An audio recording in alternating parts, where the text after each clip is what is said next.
Since we're getting to the closing end of the political season, we thought it would be a great time to have a real debate about subjects that matter, like who's going to win the football game on Saturday, Wake Forest or the Duke Blue Devils. To do that, through our Campus Connection, we have members of the respective debate teams, Sean from Wake Forest, Danny from Duke. Now, a disclaimer before we get this going. This is a speed debate. This is not like the debates you're used to, the ones you grew up with. It's going to get fast. It's going to get hectic. There's going to be a lot of confusion. But before we get started with that, we're going to bring in our coach. Coach Mike Godfrey. Here come the judge. He's also the judge, and he has our ceremonial coin toss. Captains, that's heads.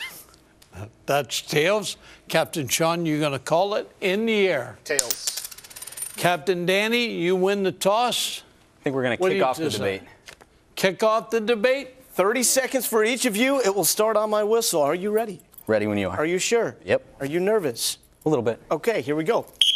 Points of comparison, we'll first start with the Sagarin. We're number 27, they're number 40. I'm talking about right now, which means that we're objectively better according to statistics. Second, let's talk about head-to-head. We're both 4-3, but let's look at common matchups. Navy, we beat them, and then they beat them at Wake. Next, we can talk about Miami. We put up 31. They put up only 10, and good luck beating Virginia by as much as we do. Then we can talk about stats. Defense were pretty comparable. How did they explain a blowout loss to Maryland? Second, offense, we are better in every category. Touchdown, turnover margin, passing yards, rushing yards, and Cutliff's a better coach than he's the best coach pickup over the offseason. And finally, we can talk about the X factor. That turned out better than ever.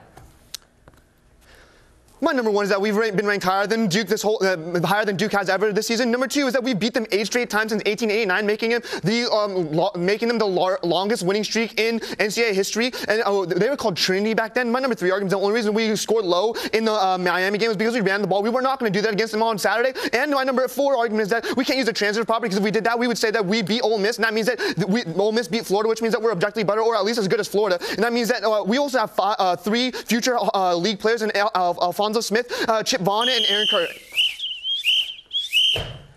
What just happened? Is that typical? Is that what a speed debate is? I'm a little confused right now. But to make some sense of the confusion, we bring in our judge, Mike Godfrey. First off, Coach, how you feeling right now? I'm feeling great, but I have a headache. I can't compute all the information I was given. Well, now you got to make a decision. I feel a little bad, too. I know you do feel bad. I couldn't understand what was going on, but you're the judge. You got to make a decision. They did a great job. It's a tie. We're going to flip a coin for the results. You're going to be what? Heads or tails? Me tails. Tails, you're heads. Obviously, this is the winner. That's heads. Who was heads? Therefore, since the flip of the coin went to Duke, and Duke called it, we have a winner, and that is the Duke Blue Devils. And for all the speed debaters from Wake Forest and Duke Campus Connection, I'm Logan Lynn, Coach Mike Godfrey. We'll see you later.